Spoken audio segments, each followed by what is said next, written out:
Welcome to Buddha at the Gas Pump. My name is Rick Archer. Buddha at the Gas Pump is an ongoing series of conversations with spiritually awakening people. I've done about 570 something of them now. And so if this is new to you and you would like to check out some of the previous ones, please go to batgap.com, BATGAP, and look under the past interviews menu. This program is made possible through the support of appreciative listeners and viewers. So if you appreciate it and would like to help support it, there's a PayPal button on every page of the site, and there's also a page that explains other alternatives if you don't want to use PayPal. My guest today is Dean Radin. I had Dean on the show about 3 years ago, and I just listened this week to the conversation we had then. And I had a sort of a funny thing that often happens to me when I listen to old interviews. I think, God, am I losing my touch? This was such a good conversation. Or am I going to be able to do one half as good this next time? So we'll see what happens. Hopefully I will. And it's pretty easy with Dean because he speaks very eloquently. But we'll try not to repeat ourselves. Let me just read his bio first.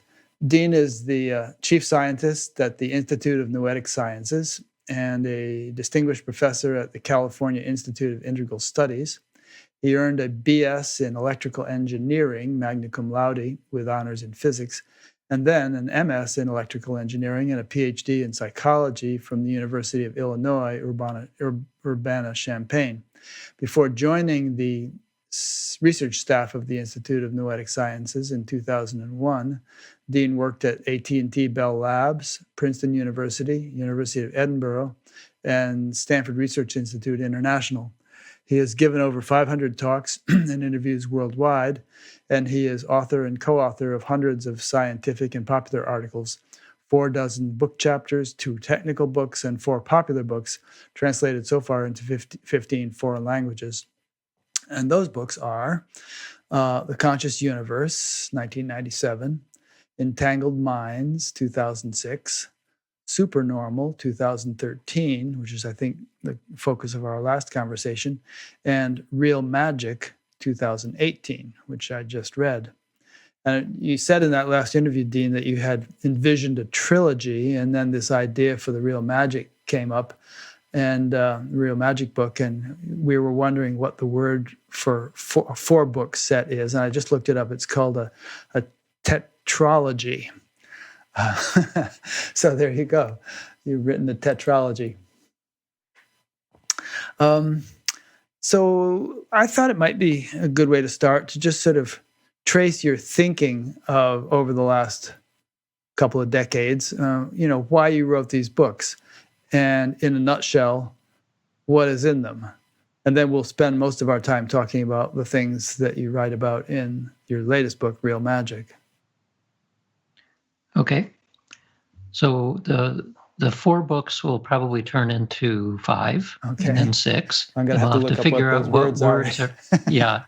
I was thinking of 4 as a quartet, but of course, that's because I used to play the violin. Yeah. So the origin of this is when I was at Princeton, I had enough time and a research assistant to help me start looking at the literature in parapsychology and apply what was then somewhat new method of meta-analysis to see if the studies that people reported were independently repeatable. And why were you interested in parapsychology as a engineering student and an aspiring classical violinist? What drew you into parapsychology? Who is not interested in psychic phenomena? And so when you look, for example, in our fiction and our televisions and movies, the theme of psychic phenomena is oftentimes devolves into horror, but nevertheless, it is a major theme that is used again and again because it attracts people. So I'm no different than anybody else. And I used to read a lot of stories, fairy tales, stories of the Eastern masters, all of these. What is somewhere between fiction and mythology and nonfiction is obsessing almost over these kinds of special abilities. So I don't remember exactly when I became interested in this, but it was probably my early teenage years, where I discovered that this was a thing. And in my later teen years, I discovered that there was a branch of science that was trying to figure out whether or not these stories could possibly be real. That's where I discovered that there was parapsychology as a discipline. So long before I went to college, I was already reading most of the literature that was available. But you learn very quickly in college that nobody in the academic world seems to have any interest in this. So it was an advocation for a long time until I figured out a way of being a scientist and actually working in this field. Were you also doing something to bring about the experience of this stuff as opposed to just reading about it? Were you meditating or going to seances or taking psychedelics or, exploring the experiential track? No one in my family and neither myself had ever reported anything psychic. But I still felt intuitively in some way that this was real. I don't know why, but that's simply what I felt. So I started meditating in 1970 as part of TM on campus. And I learned very quickly that at least your subjective sense of reality can change very quickly. And it was frightening because even though I was warned that you might have some distortions of perception and things of that sort, I had never taken any psychedelics. To this day, I haven't, unless you include marijuana, but that's not really psychedelic. I never felt that I needed it. My own sense of reality is already somewhere out in outer space anyway. So I think why was it frightening when you learned to meditate? It was frightening because I was getting such strong visual distortions and temporal distortions, things moving and looking much stranger and slower typically than I knew that they were. And at the time, the checkers were people who had learned TM 2 weeks before I did. And so I didn't get much satisfaction from them as to what was going on. And it was frightening. So I dropped it for a couple of years. Yeah. Checkers, by the way, were people, there was a checking procedure where you could sit with a person and check their meditation to see if they were doing it correctly. And like Dean said, I mean, I was a checker myself there for a while. And, you basically had a memorized script that you went through based upon what the person said. And if somebody had started having far out experiences like Dean is suggesting, you might have felt a little out of your depth dealing with it. Yeah. Yeah. And so since I didn't get any confidence that they knew what they were talking about, or at least that they were following the script and it didn't include my experience, I decided I don't want this right now. I'm trying to be in school and play the violin and so on. So over the years, though, I've continued to practice TM, but have gravitated more towards kind of vanilla version of Vipassana. Mm-hmm. So that works for me. Yeah, it sure. produces the calm, the inner stillness that I like, but without much of the distortions that I get with some of the other methods. So do you still get distortions if you do TM? I'm curious about that. I haven't tried to go back there. I kind of suspect now that I would not, because it was just such an unusual state for me to be in, and I was dropping into it very quickly, maybe too quickly. Yeah, you can go pretty deep, pretty quick. And by distortions, I mean, obviously all these things work themselves out over time with integration and stabilization, but there are all sorts of experiences, many of which you actually talk about in your Real Magic book, which meditators have, not only TM meditators, but other kinds. You might start seeing subtle beings, or you might, feel yourself becoming vast, and just sort of filling all the universe or some such thing. And this can be a little freaky, I guess, if you aren't deeply convinced that something good is happening.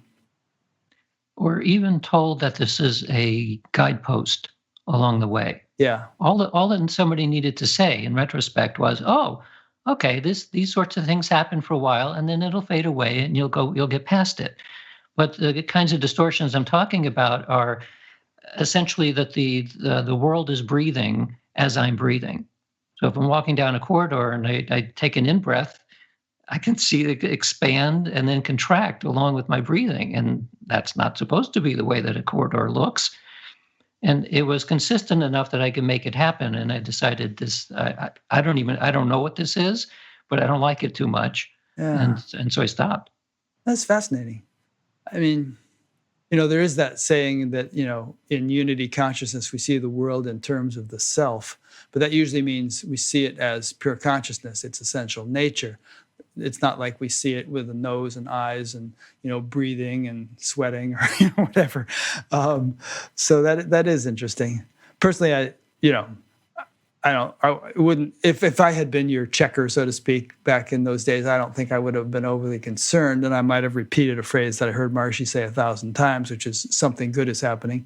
Don't over meditate. Be sure to engage in plenty of vigorous activity afterwards to kind of stabilize and integrate. But anyway, we won't dwell on this at great length. Yeah, but that phrase alone, that would have helped a lot. Yeah. Because at the time in college, every other person was using LSD or something. And I was imagining at the time that maybe one of my roommates had slipped something into a drink I had or something in the air. Yeah. And I didn't know. So that was the freak out part. And that brings up a good point, which we'll just touch upon briefly, which is that on the spiritual path, knowledge is as important as experience. The two have to sort of go hand in hand. Too much knowledge without experience, and you can become kind of like, you can mistake an intellectual understanding for actual realization, but, profound experiences without some reassurance or without some understanding of what's happening can throw you off the path. You can give up the whole thing because you get scared. So Right. both go hand in hand. Right. And actually, I find the same thing I hear pretty often from people who may have had some psychic experiences. And the reason why they're attracted to my work and the work of my colleagues is because we're providing a scientific way of looking at those phenomena, which is not subjective anymore. It's all objective. And people feel comforted by it because their internal concern is similar to mine. Like, am I going crazy or not? Well, no, that's part of this particular path. And likewise, if we can show that telepathy exists in the laboratory, then somebody who's having those impressions will feel, oh, okay, that's a thing. Yeah. And, we will probably get into this later, and I think we touched upon it in the last interview, but, we could imagine a society in which all these latent abilities were the norm rather than the rare exception. And, if you said to your friend, hey, I just experienced such and such, he'd shrug and say, big deal. I have that every day. It's just that when things are unusual, that there's no social, acknowledgement or reinforcement or reassurance. And so we feel like an oddball, and others regard us as an oddball. And heavily culturally biased as well. So if you have these experiences in modern day United States, and then you tell exactly the same experiences in modern day India, totally different responses. I know in India they'd start touching your feet or something. Yeah. All right, so let's skip through the books a little bit. So you wrote this sequence of books, and I suppose each one fulfilled a it was the next horizon of your interest that needed to be explored and explained to the public. So how did the evolution go? So the first book was The Conscious Universe. I wrote about 80% of that when I was at Princeton. And it was addressing a question, which I heard a lot, even including among my colleagues at Princeton. They said, well, I don't know if I believe this experiment or that experiment, because the currency of truth in science is independent repeatability. Well, I had read enough of the literature to know that there was lots of independent repeatable experiments, but at the time, there were very few meta-analyses that were actually published. So I decided to write a book because I couldn't find one that had done this before, which collected the various meta-analyses that were available at that time. And in the process, of course, I had to explain what meta-analysis is and how science is done and all the rest of it. I had to fill in the context of why we do these kinds of analyses and what they mean and so on. And meta-analysis is just a sort of a summation of all the studies that have been done in a particular thing, right? Yeah, meta sometimes is an echo of the original noun. So a meta-analysis is an analysis of analyses. I see, right. So you're integrating knowledge from many different experiments. Yeah.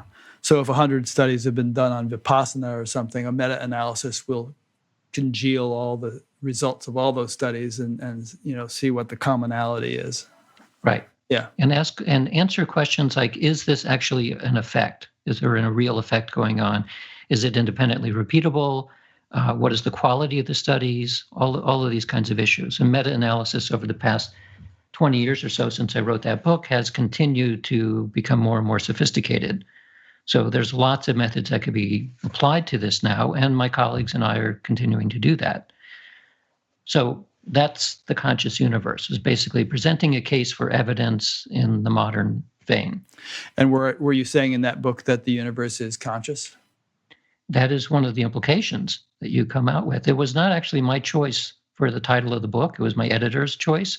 But I think he nailed it, because once you get the notion that consciousness is bigger than 3 pounds of tissue inside your head, you immediately can just logically say, well, where does it end? Where did it start and where did it end? Well, it doesn't. It's like there somehow. It's fundamental in the universe. So the idea of the universe itself being conscious is not that surprising. Yeah, perhaps we can touch upon that later too. It's an interesting topic. Panpsychism versus panentheism versus materialism and all that. So you cover that nicely towards the end of your most recent book. Mm-hmm. Okay, so the next one was entitled Entangled Minds. Right. So Entangled Minds is about the physics of these phenomena. Entanglement is referring to quantum entanglement, which of course is one of the strange aspects of quantum mechanics. And it came about because one of the questions that people always ask after listening to the evidence is, well, then how do you explain this? And scientists in particular will say, the evidence looks good, but I think it's impossible because it doesn't match what we know about the nature of the physical world. And I would respond by saying, yeah, it actually does not match what we know about the physical world in the 17th century. But we've gone a little bit past now. And I don't propose that quantum mechanics explains consciousness or explains psychic ability. Rather, what I say is that our more sophisticated understanding of the physical world allows for phenomena that are non-local. And so if you were to give a description of what's the commonality in all of the psychic phenomena, it's that somehow our awareness transcends space and time. So transcending space and time is, in a rough sense, what is meant by non-locality in physics. And so I said, well, let's look a little more deeply at the reality that is painted by quantum mechanics and see if that is in fact compatible with the little that we know about psychic phenomena. And the answer is, yeah, there's a very close relationship there. And it is not as simple as some physicists who simply dismiss it by saying you're taking one mystery and explaining another mystery with it. And I would say, no, the two mysteries are so close that I'm guessing that they're the same. So quantum mechanics is a better description of the physical world. An experiential sense of the physical world then would be exactly like what we're seeing in quantum mechanics. Things are connected through time and space. And in addition, the other thing about quantum mechanics, which is quite different from classical mechanics, is that observation makes a difference. You observe a photon, it does not behaving the same way as if you don't observe it. So both of those are then related to perceptual psychic abilities and psychokinetic effects. And so I wrote that book in 2006, I think I published that. And the evidence has continually improved because at the time, the notion that quantum mechanics was relevant to the understanding of biology was pretty controversial. It's not so controversial anymore. So we're getting closer and closer to the idea, which I predict will eventually become mainstream, which is that the brain is not only a quantum object, but it behaves as a quantum object. So we might be 10 years away from that becoming a thing. When it does happen, then it'll make a very plausible case as to why sometimes we get impressions about things that are distant in space or time, because that's what non-locality is all about. Please elaborate a little bit on the phrase quantum object. That could use a little explanation. Quantum mechanics is a better description of the physical world in all respects. And from that perspective, when you talk about classical mechanics, classical physics, that is seen as a special case. So classical physics is like a little bubble that describes things that are kind of at the human scale. Quantum mechanics is larger in the sense that it can describe everything that you see in classical mechanics, but a lot more. Things happening at the scale of the very small, the very cold, and so on. It's a different realm of physical reality. So classical mechanics is smaller. So the neurosciences today assume that the brain is a completely classical object. It's behaving like a classical object. And one of the consequences of that is that in principle, given our understanding of the brain today, you could create a network of tin cans connected by strings that, in principle, if it was enough tin cans and enough strings connected in a complicated enough way, then the tin can network would become conscious. That's a logical inference based on neuroscience today. So I don't know too many people who would actually expect that it would become conscious, but nevertheless, that's what you can project out of neuroscience today. Well, except that tin cans and strings are not made of the stuff that neurons are made of. And so even if you had the whole Earth covered in tin cans and strings, it would still just be a bunch of tin cans and strings. Wouldn't have all the beautiful chemistry and all the, those microtubules and all that stuff that neurons have. Right. But still, all of that, everything you just mentioned, with the possible exception of microtubules, is classical physics. Right.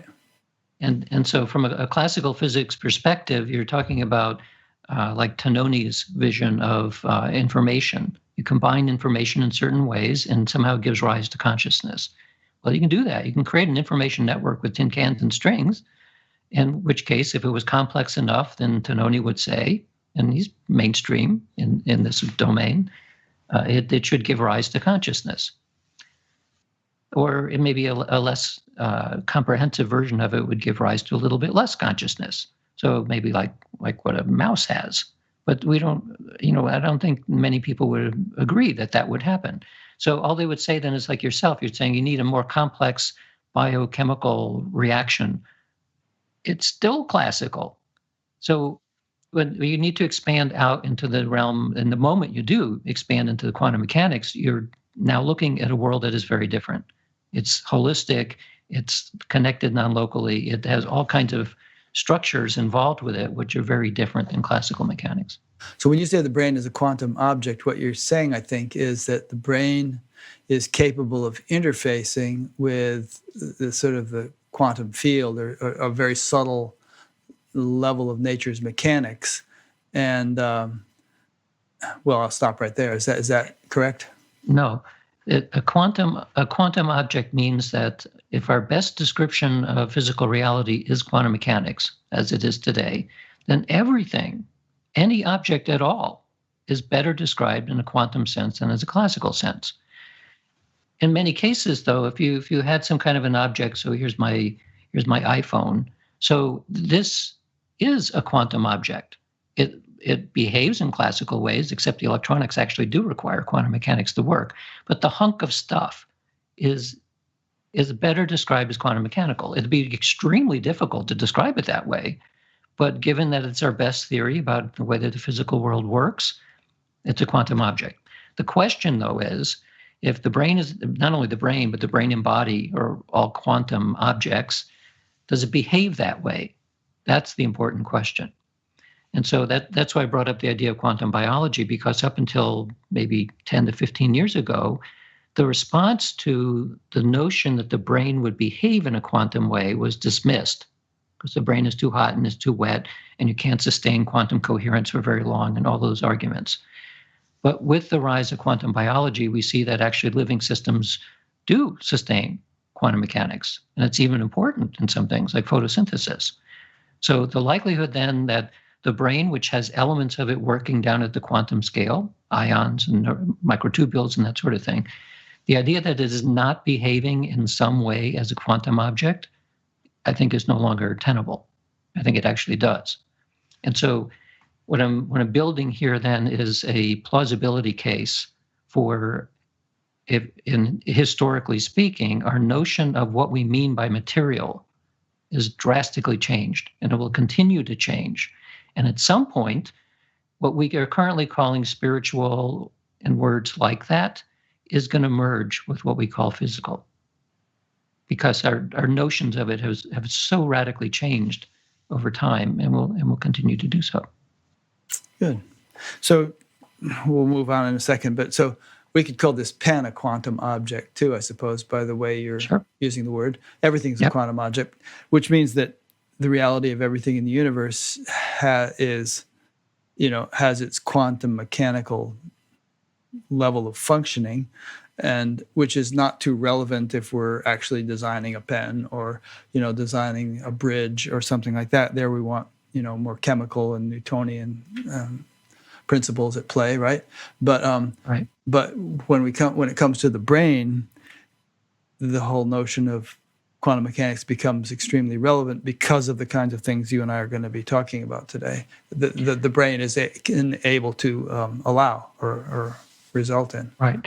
So I would say that it is probably true that the majority of the brain operates as a classical instrument, if we want to use that term. This is what the neurosciences keep showing us as they get better and better. It shows that the brain is an information processing system. It's extremely complicated, but the methods that are being used to understand it at this point are classical.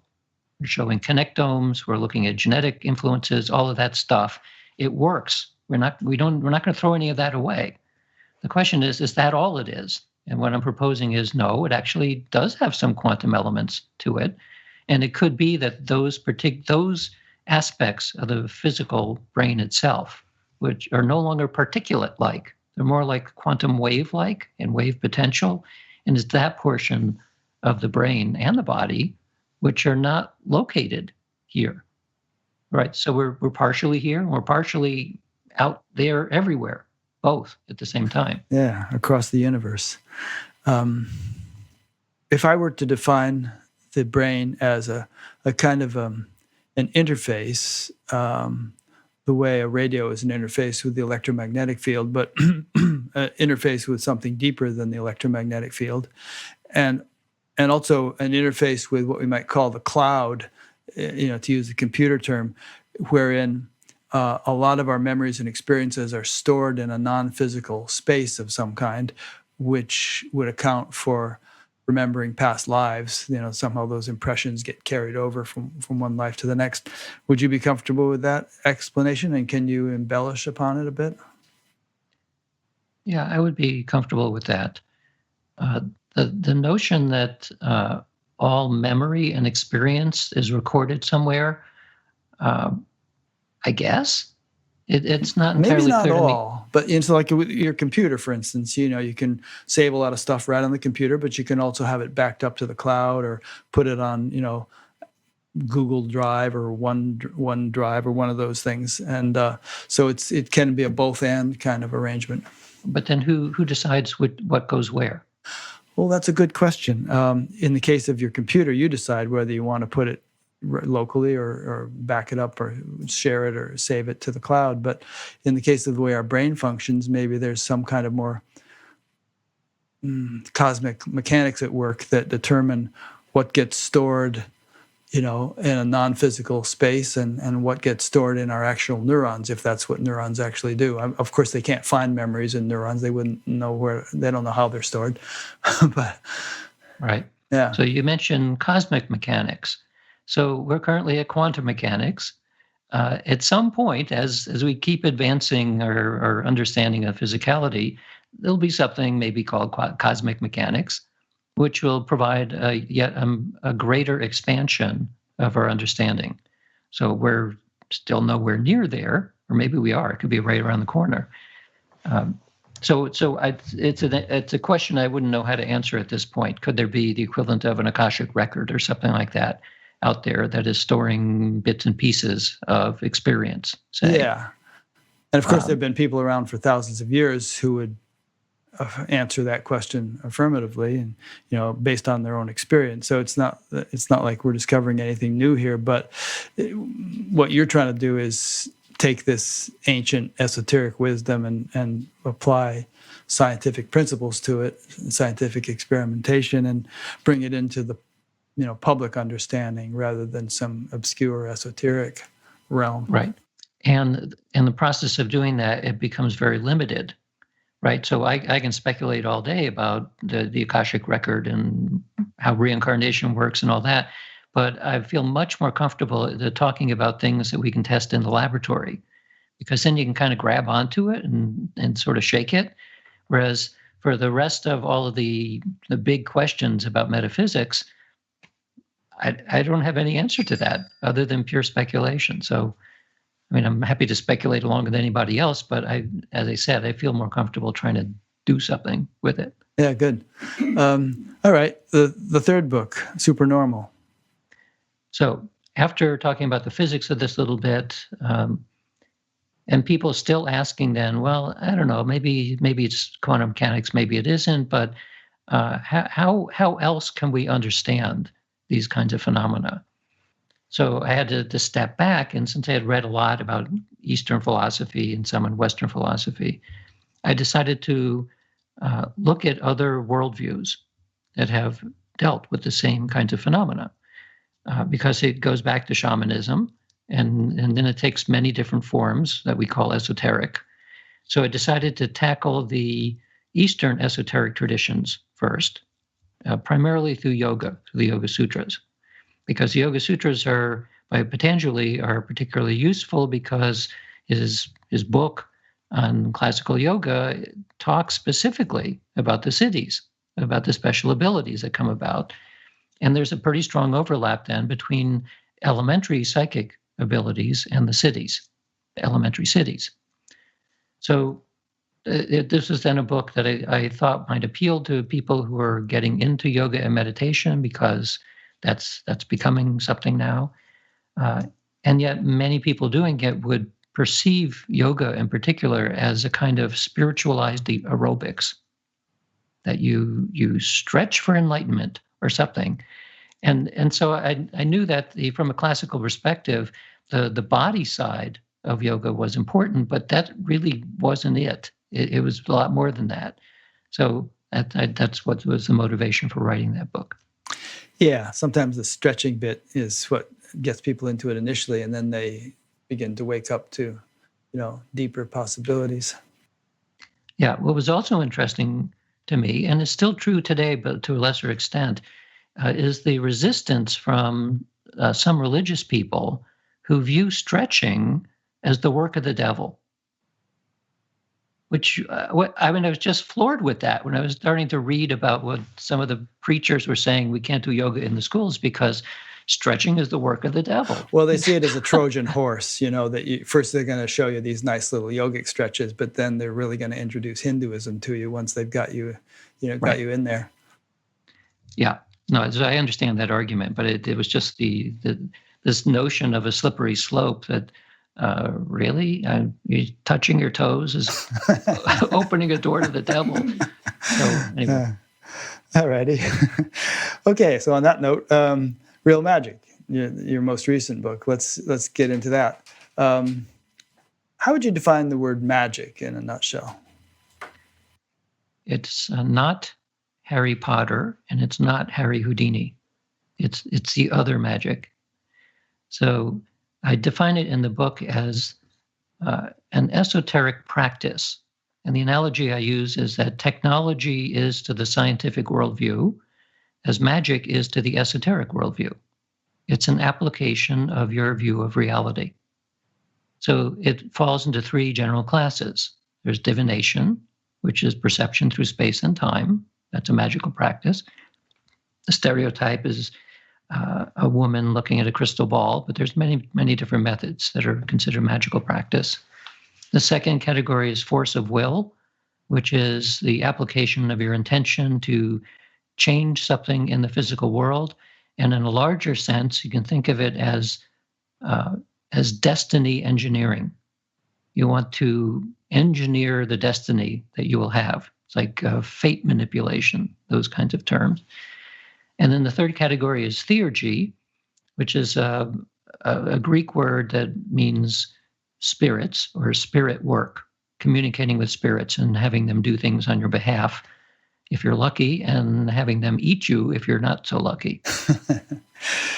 Okay, so in other words, magic means things that go outside of the conventional worldview, the worldview that scientists would be comfortable in, that that would see things that would suggest somehow mechanics of nature that are not conventionally understood, that violate conventional understanding. And in particular, violates a classical worldview. Classical worldview, yeah. Right. So if your worldview is of classical physics, which is a refinement of common sense, then magic, psychic phenomena, mysticism, all of that make no sense at all. That's why especially psychologists are fond of saying, academic psychologists anyway, that these kinds of things are literally impossible because it doesn't fit their understanding of the way the world is stuck together. Right. But our modern worldview, which is mostly classical, not all, but that's roughly 300 to 400 years old. And the esoteric worldviews are tens of thousands of years old. So from an academic today would look back on that history and say, well, we're modern and sophisticated now, except that we're just as smart as people were back then. They have a very different way of being in the world. And so I think we're sometimes a little bit too quick to throw things away just because we can't understand it with our particular worldview. You put on different glasses, like an esoteric worldview, and suddenly it all makes sense. Yeah. I mean, I can see how scientists would feel that the scientific age, the scientific method was a much needed corrective to a lot of hocus pocus and strangeness that had predominated prior to the advent of science. All kinds of unusual things, and people were being burned at the stake for suggesting that stars might be other suns like our own, and with planets around them, things. But here's an excerpt from your book. You say, reality viewed through the lens of science is an exceedingly thin slice of the whole shebang. Science is tightly focused on the objective, measurable, physical world. That focus excludes the one and only thing you can ever know for sure, your consciousness, that inner spark of sentience that you call me. And then you say, there are rising trends in science suggesting that what was once called magic is poised to evolve into a new scientific discipline. And go ahead and respond to that, and then I have a follow-up question there. Yeah, sometimes people will think that my interest in esoteric ideas and lore is a regression. Like it's a regression to a romantic image of what it was like to live 1,000 years ago or so, or more. And I have no desire to go backwards in time. The average age was 35 before vaccines were developed. That there was a lot more physical suffering that went on. Sure. Imagine not having a dentist to go through to if your tooth became infected. You could die from it. Yeah. Yeah. So I don't have illusions about a romantic past, but I do think that it's important to not dismiss ideas and concepts that have been around for tens of thousands of years, because as Homo sapiens, we haven't changed that much over that period of time. So you had a lot of smart people who were doing the equivalent of empiricism back then. They didn't have that word, but they would do things that were pragmatically useful. They didn't have time generally to philosophize about things. They wanted something that worked. So a lot of what comes out of that is superstition. There's almost as much superstition going on today, especially in sports. You see it all the time. If you don't have your lucky socks, you're not going to play the game. So we haven't evolved that far from our ancient past in terms of our daily behavior.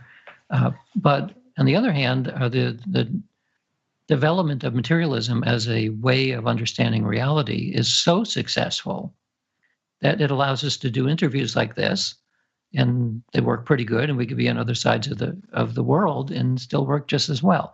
So we cannot throw away and should not throw away what we have learned. The question is this as much as we can know? And so part of the argument in real magic is no, you can expand materialism in a way that includes other assumptions, which maintains all of our textbooks. We don't throw away any textbooks, but we have a new set of assumptions about what's actually happening.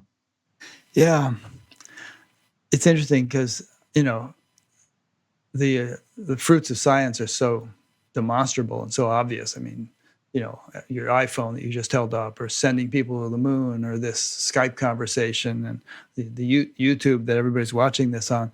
Whereas in your research, for the most part, you're measuring these little teeny tiny deviations from the norm that are only detectable when you've collected a whole lot of data, but they're extremely statistically significant.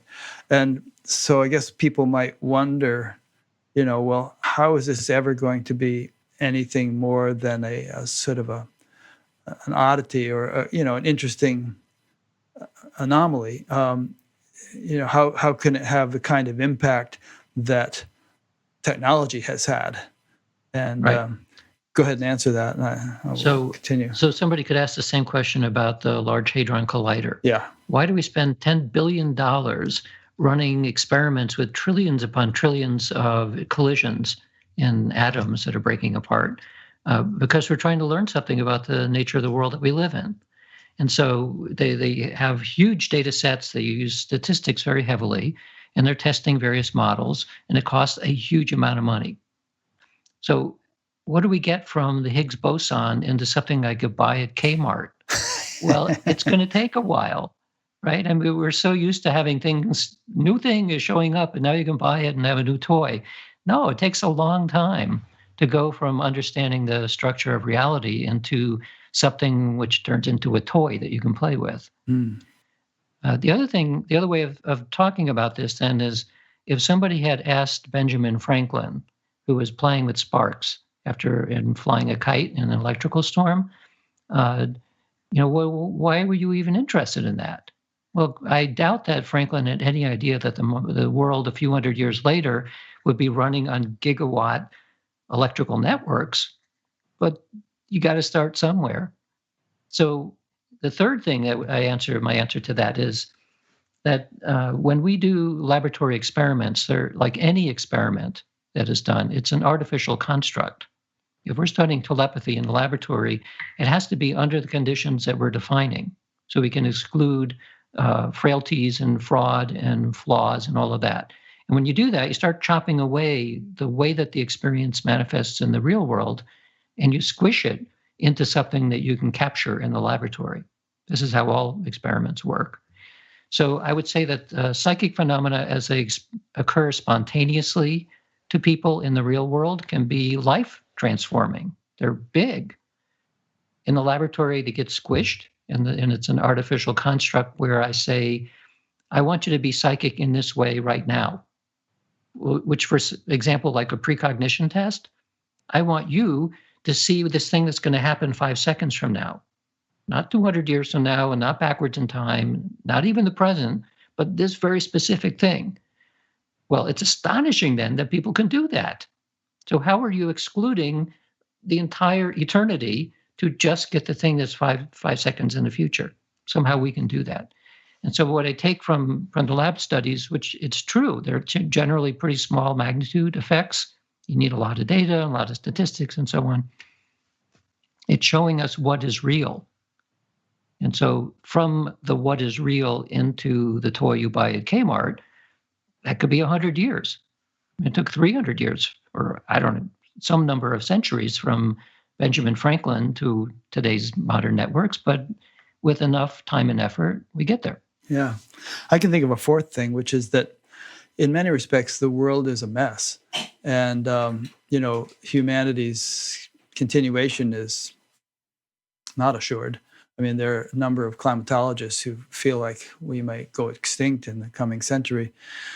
And then we have any number of things. I mean, we're in the middle of a pandemic, and Fukushima, they're trying to decide what to do with all the radioactive water. There's too much of it, and they're probably going to have to dump it into the ocean. And there's no way they're ever going to put a cap on that thing. And there are hundreds of nuclear power plants around the world that could melt down under the right circumstances. And it could go on and on and on about all the things that are wrong with the world. And I would suggest, maybe you would agree with me, that if most of the people in the world, or a significant percentage of them, had really unfolded their full potential, which means becoming, experientially grounded in the ultimate reality of consciousness, that the entire world would be transformed just as much as, if not more than, the life of an individual is transformed when they have that experience, as yours and my life have been transformed. So, what you're actually studying here, and you're trying to limit yourself to the things you can actually measure, could be of the greatest significance if it helps to shift collective understanding of consciousness as being the most important thing one can explore and experience. Yes, I like that so much. I'm going to have to use that in the future. Yeah. Okay. That's a very good answer. Yeah, it's something that if given enough time, I might have actually come up with myself, but you stated it very nicely. Well, thank you. Yeah. We're studying the essence of not only who we are, but probably the essence of the universe at large. So what else could be more exciting? Yeah. Our friend Alex Tsakiris, who does the Skeptico podcast, he often says, he wrote a book called Why Science is Wrong About Just About Everything, or something like that. And I don't necessarily agree with him. It seems like science is right about a lot of things that it studies, but maybe he meant that in the sense that if things aren't oriented properly, and I'll show a chart here we have. I'm showing the one, the pyramid with consciousness at the top. If consciousness is understood to be sort of the product of physics, then chemistry, then biology, then psychology, then mind, then finally it emerges consciousness, as opposed to this chart where consciousness is fundamental, then physics, chemistry, biology, blah blah. If science is wrong about what its actual ultimate foundation is, then perhaps in some sense it is wrong about everything else that it lays its hands on. There's a sort of a misguided orientation where we try to do something to help ourselves, and it has all these unintended consequences because we don't have the full picture. Yeah, the way I would put it is that from a materialistic worldview, everything's made out of matter and maybe energy. That's a nihilistic worldview. It's a worldview without any meaning or purpose. Everything ultimately is random. What you see then that happens for students in particular who start to absorb that idea is everything is pointless, right? There's no reason for doing anything. Why do I need to study? Why do I need to go to school? That everything is going to fall apart and die. So why do anything? So that is the prevailing worldview today, whether it's discussed in those terms or not. And so the alternative worldview, the one where you put consciousness at the bottom, not only is supported by the tens of thousands of years of the esoteric world or worldview, but it brings meaning and perhaps purpose back into our model of reality. And I think what's very important about the pyramid thing that I was using as a way of a hierarchy of showing how disciplines stick together is that each one of the slices of reality that we've carved up, you can take Physics 101 and Chemistry 101, all these textbooks. They're completely correct. There's nothing wrong with what is said in there.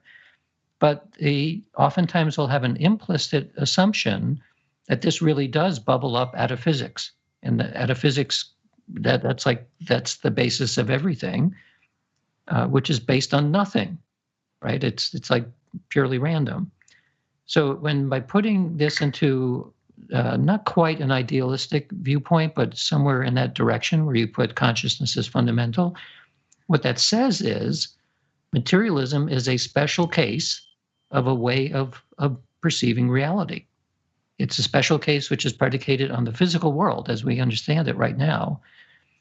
but that's not the whole world. In fact, when you look at the theories of everything that are very popular in physics, any theory of everything that does not take into account consciousness is not a theory of everything. It's a theory of a small bit of everything, uh, but it's not portrayed in that way. So the reason why it's often presented as though it understands everything is purely based in materialism as a philosophical concept. But if it excludes consciousness, then that can't be it. Yeah, that reminds me of another point, which is that knowledge is so voluminous now, and as you know progress in your study of a particular field, you have to specialize more and more precisely because you just can't learn it all. You have to sort of zero in on a very specific thing, and so in a sense, the ignorance increases more than the knowledge. The more you know, the more you realize how little you know. But if consciousness is the foundation, then we could say that that's the sort of the ultimate repository of all knowledge, or home of all knowledge. And so if you can capture that in your awareness, then we could say that you derive the fulfillment that would be had were you to somehow know everything without actually having to know everything, which is an impossibility for a human being. Right. And consciousness may or may not have much to do with knowledge per se. So if consciousness, the way I think of it usually, is the state of being aware, it's awareness, so subjective awareness. So that may be like a background. It's a background state on which things reside. Knowledge is so closely associated with language, with the way our senses work, that's sitting, it's emerging, I think. It emerges out of this awareness in the same way that elementary particles might emerge. And so it's not clear to me that it goes all the way down. In other words, that you can reside in a state of pure awareness with nothing else. True. And sages like Ramana, who have resided in a state of pure awareness, don't know everything in a relative sense, but we could argue that they have achieved the goal of knowing things, which or the goal of doing anything, which is happiness or fulfillment, to a infinite degree, and so So here's a connection with magic. Go ahead. Yeah. So, and it's also true with the cities. So if you want to create a city, you go into samadhi. So let's just imagine that that's resting in pure awareness, but you have to do something in samadhi, otherwise nothing's going to happen. So you do some yama or you do some other practices. The same thing is true in magic. They call it gnosis. It's the same as samadhi. And from the state of gnosis, you express your will or intention, or you merge with the object of which you want to gain knowledge.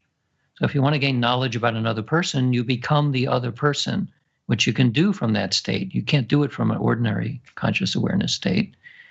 That's where all the magic happens, from the Eastern and Western esoteric traditions. It's about becoming from a state of everything, emerging into the object of interest. Yeah. And then you know it.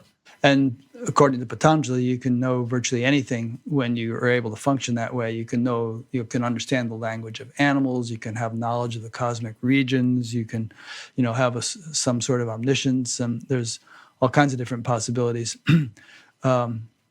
He uses the phrase "ritambara pragya," which means that level of consciousness or intellect which knows only truth. So you can sort of really know that the ultimate truth of anything that you choose to know.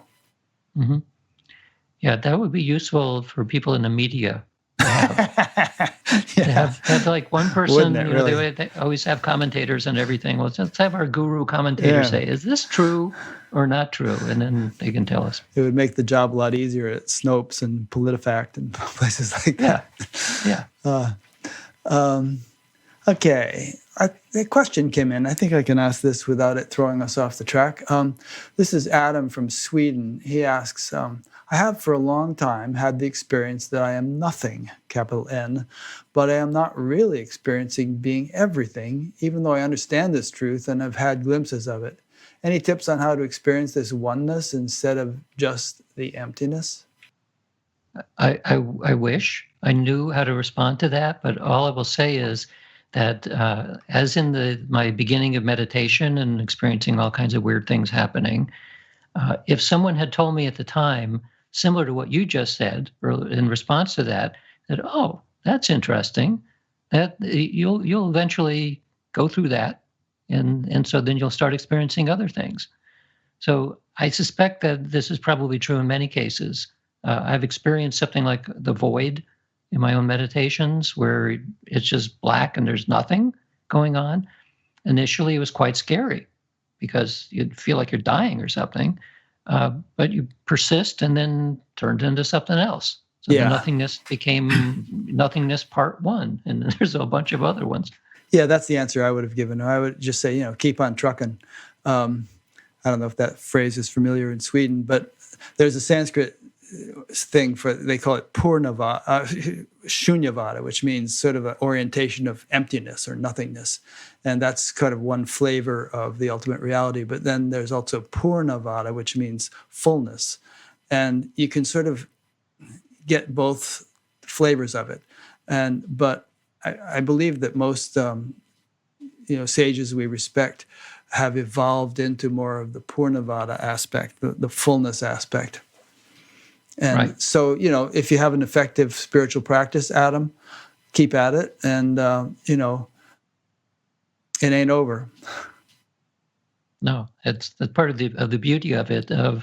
It's there is no bottom to this, and if there were a bottom, it's not clear to me that we could experience it in a way that we could then express it. Right? The really deep experiences are ineffable. They can't be expressed, which suggests that it's beyond language. We don't have language that can do a decent job with it yet. Yeah. That makes it fun. I forget which sage it was who said that, the bad news is that you're in free fall forever. The good news is there's no ground. You're not going to go splat. Yeah, that's good. I like that. Yeah. Yeah. Or one of my favorite Ramana Maharshi quotes is somebody asks him, but we can work on our own practice, but what about all those other people? And his response is that there are no other people. Yeah, what other people? Right. Yeah. Yeah. Anyway, Adam, you could have the attitude that life is some people make a big fuss about wanting to be done with seeking, and some teachers say give up the search and all that stuff. And maybe you have reached a point at which you don't feel like you're seeking anymore. But I haven't met anyone yet who has insisted that there has come an end to exploration and adventure and, just deepening into whatever this is. That there seems to be no end to that. And so that's something that makes life exciting. Yeah. And it's very similar in the scientific enterprise at the edge of the known. That, as you said before, that the more you study any particular topic, the more you begin to realize how much is left to learn. And after a while, you can become paralyzed if you take that too deeply, because then you start you know the right questions to ask, and you know that we are not anywhere near smart enough to figure out even how to approach the questions. So fortunately, I like these kinds of puzzles, because otherwise I would have given it up a long time ago. Yeah, and speaking of paralyzed, what you said a few minutes ago about, you go to college and you're taught that life is meaningless and mechanistic and, just physical reality, and the universe is accidental and random and so on. What a depressing and discouraging thing to teach people. Yeah. And I hope that anybody's listening to this, and if they feel that way, I hope they look deeper, because I never for 1 second feel that way. Although there might have been times when I was a teenager when I did for a bit. But it's kind of criminal that students are given that orientation by professors. I think you said there was some humorous phrase in your book about how that's the typical perspective of a college sophomore or something. Yeah, it is. People commit suicide with that attitude, Yes. And so the only alternative we have today, the main alternative, is religion, because religion does give answers. And then some people will grab onto it really, really hard, because who wants to live a meaningless life? So I understand then the urge to get pulled into one particular set of beliefs, uh, but I've always been of a skeptical mind. So I'm not willing to accept something just because it's written in a book somewhere. I need to have proof. And proof generally is my own experience. And so there's a very close relationship between experience and experiment. An experiment is just a formalized way of having an experience. That's how I view it. Yeah. All right. Well, you have a summary of your book at the beginning, chapter by chapter. I thought I would just read the key sentence of each chapter and let you expound upon it, and I'll probably have some questions. For instance, in chapter 2, you say, you were so surprised after it dawned on you that you had been studying magic for about 4 decades without realizing it. I guess, what do you mean by that? Because, I mean, for decades you've been studying out of the ordinary stuff, psi phenomenon and so on. Maybe you had never associated it with the word magic and the historical use of that word? It's partially because I'm not an anthropologist. So I haven't spent a lot of time thinking about magical practices, but it's also because a fair amount of the time that I've spent looking at this has been in the academic world. And in the academic world, studying psychic phenomena is already very controversial. And if you add on to that, you're studying magic for real, that's an explosive combination. So there's only a certain amount of golden bullets that you have when you're in the academic world, and you don't want to spend them all fighting people off with 2 controversies. One is more than enough. So this is not just my opinion, but even among my colleagues who are doing similar kinds of work on psi phenomena, I think all of them will privately admit that there's this pretty strong overlap between magical practice and psychic phenomena.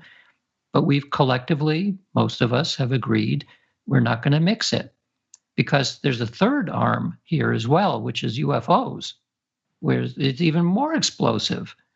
And so there's an overlap there, some strange thing about consciousness, where UFOs seem to be reactive to observation and all kinds of other things. To pull them all together into one, if you're an academic, is a death wish. And so we avoid those. Is there some synonym for the word magic that you could have used that would have aroused less of a reaction? Or do you have to use that word because that's the word that traditionally has been used for a lot of the things that you're discussing here?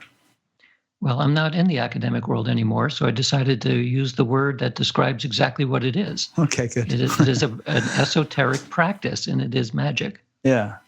I also figured if I had used a euphemism, like even within my domain now, we use euphemisms like anomalous cognition or predictive anticipatory awareness and other terms that are all euphemisms, as remote viewing was a euphemism for clairvoyance.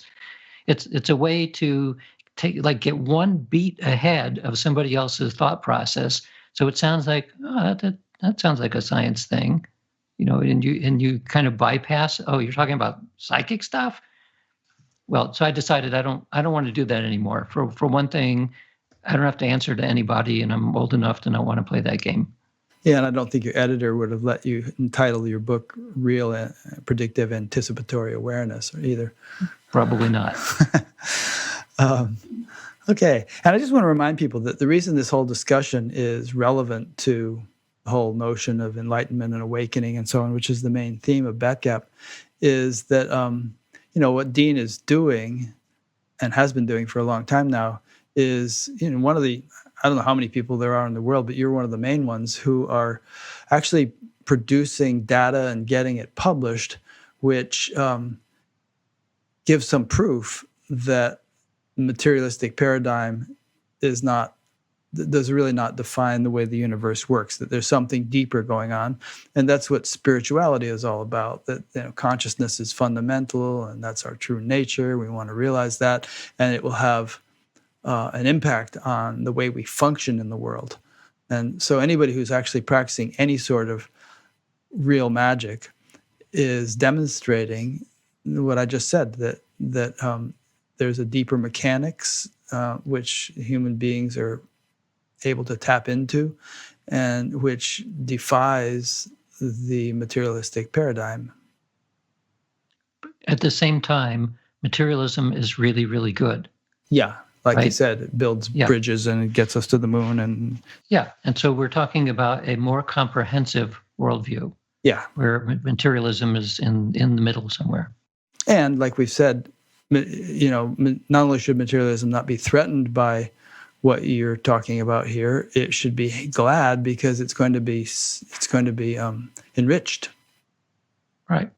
Yeah. I mean, we're also, especially in science, but in philosophy too, and even the average person, we would like to have a better understanding of the nature of reality and our role in it.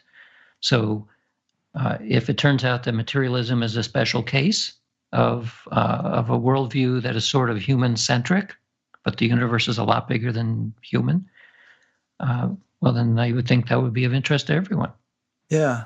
I was encouraged by towards the end of your book, you summarize the momentum that this deeper understanding is gaining, and how I think between 1940 and in the year 2000 or something, there were only 2 published studies, but now there's been this huge snowball of go ahead and elaborate on that.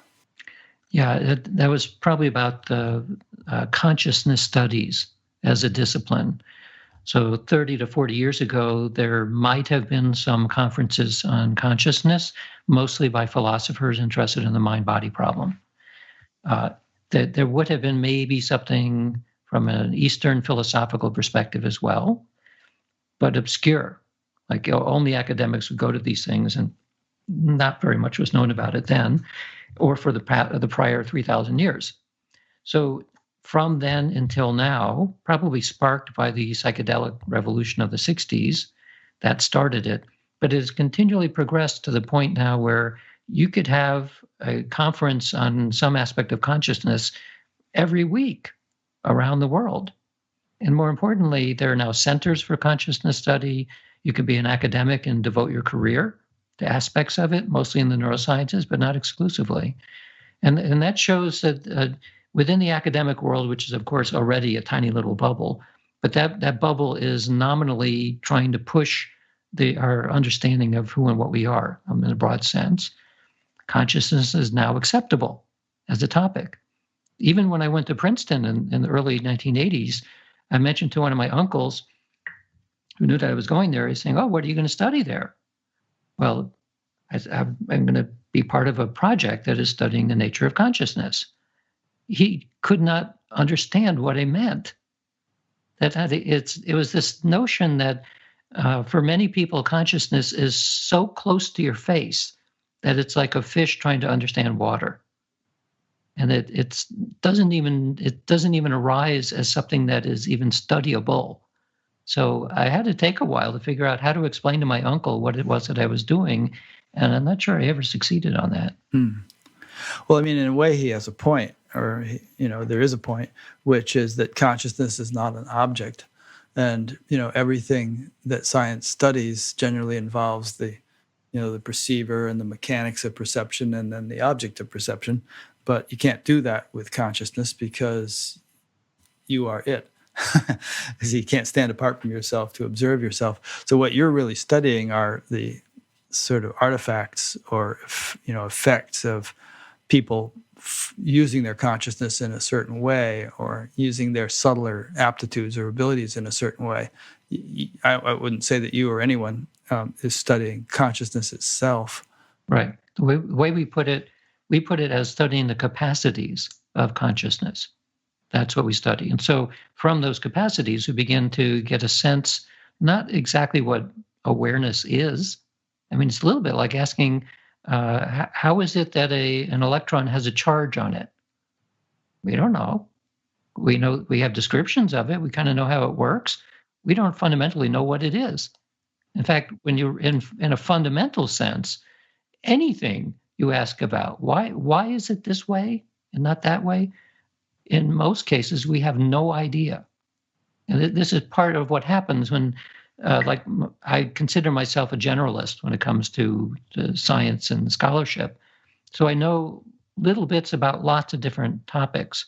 And when you're able to cram it all into your head to try to get a picture of what do we think we understand, you realize it is a tiny, tiny slice of what's actually out there. And a lot of what you can cram in your head is wrong, as we see in the history of science. It's just flat out wrong. So I get a little annoyed sometimes with people who are chosen as science spokespeople and on TV who are asked questions of which they know nothing, but they're put in a position where they have to give an answer. So they'll give some kind of an answer. And the reality is that nobody is an expert in so many things that they can give a viable answer about anything. So I consider myself an expert in a slice of psi research. And it's the slice that I've spent a lot of time on. But even in that domain, that's also a gigantic domain to understand. So one of the reasons why I write books is to collect my own thoughts, in a sense. Collect thoughts about areas that are just beyond where I thought I knew something, and then squish it into a book, and then I don't have to think about it anymore.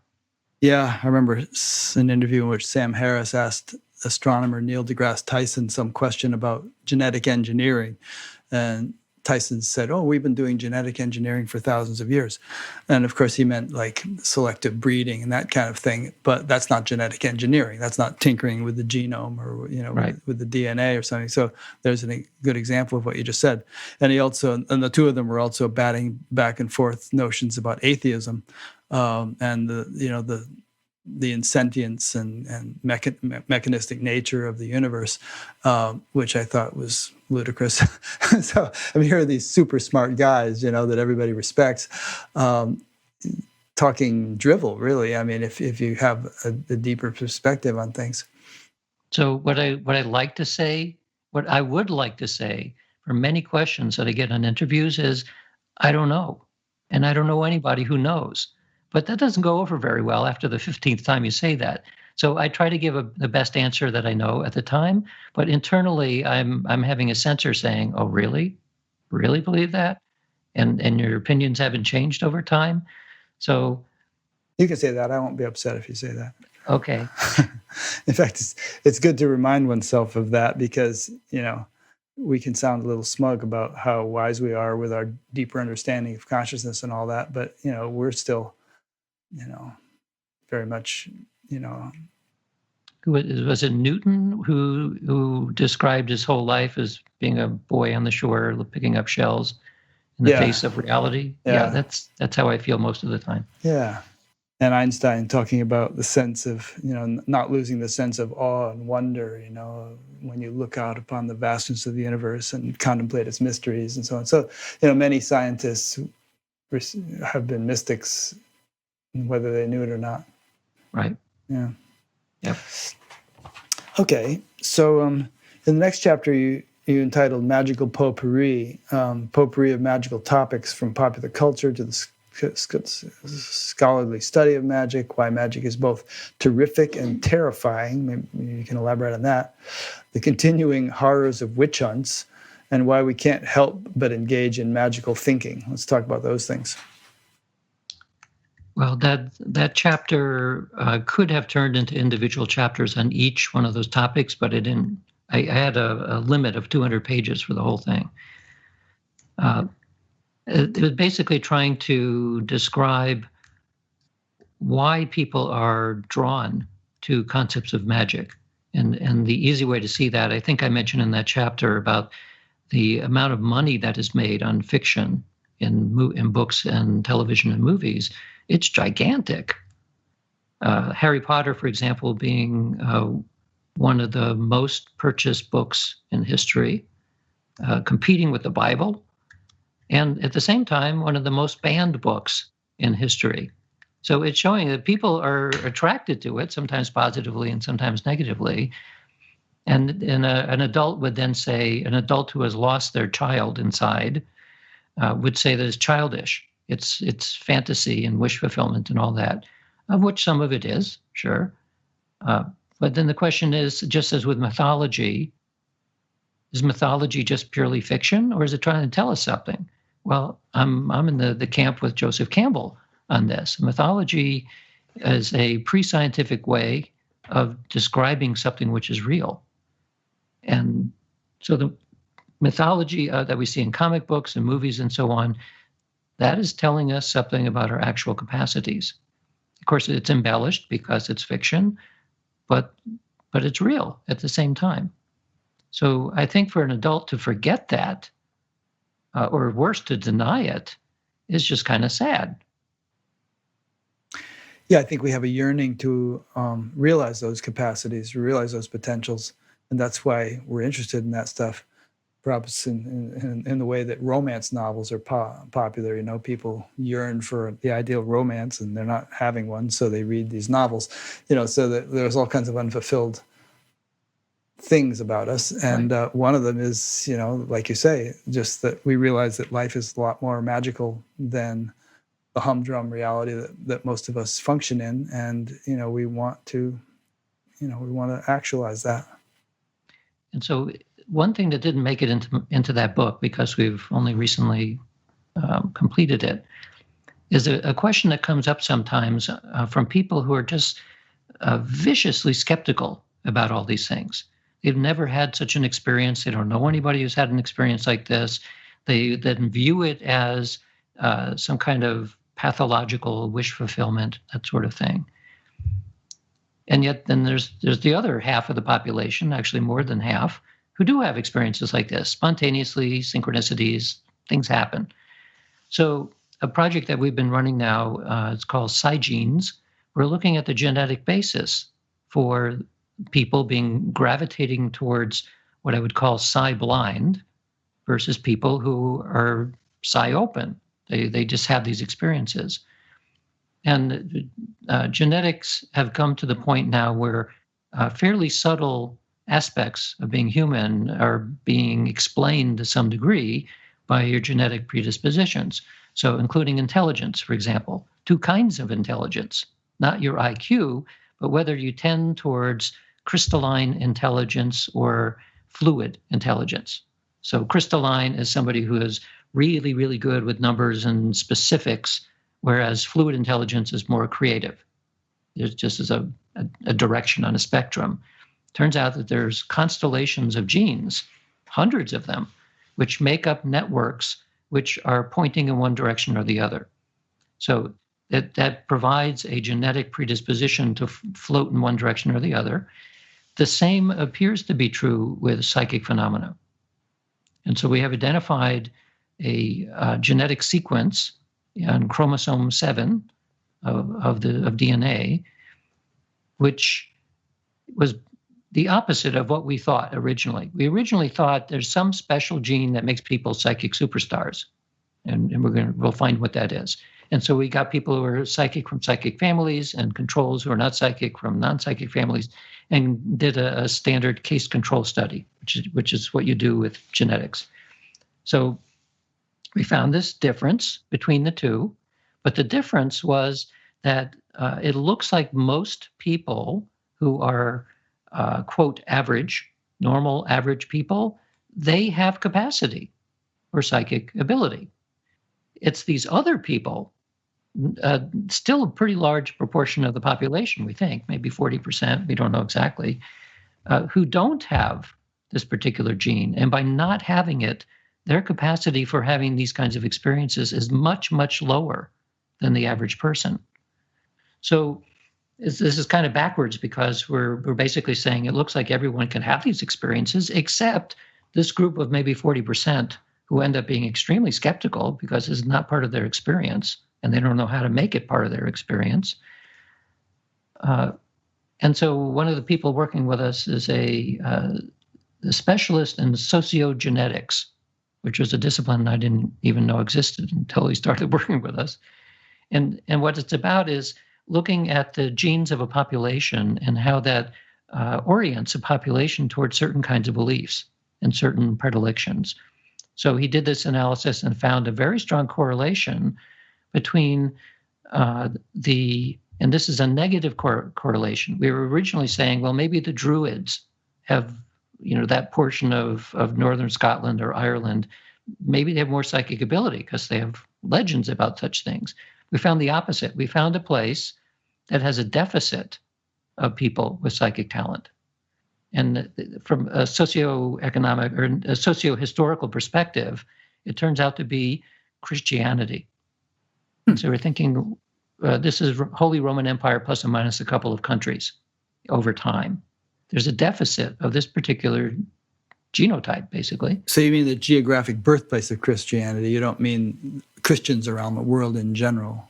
No, it's like the birthplace, and then high density is going to be near that birthplace. Uh-huh. So we're talking about probably Italy, Spain, a few countries around there, which are still heavily Catholic.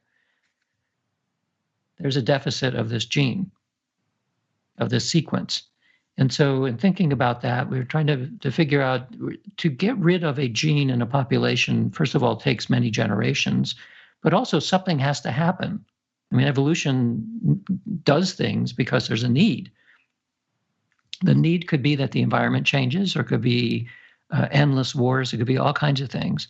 In this case, all we could come up with as a speculation is the Inquisition. Yeah, I was going to say that people were persecuted for displaying anything like this. They were accused of witchcraft and so on.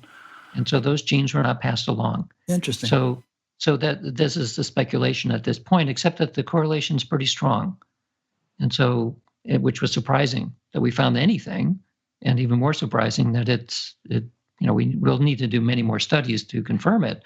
But as an inkling as to what we can understand or what we can explore from a genetic point of view, which I thought quite interesting. Huh. I wonder if you could take a group of people who didn't have the psychic gene, whatever you're calling it, and teach them all to meditate, And I wonder if it would be, if they really wouldn't take to it, or if they did, if it would begin to change their genetics, which as I understand it, are a lot more malleable than we once thought.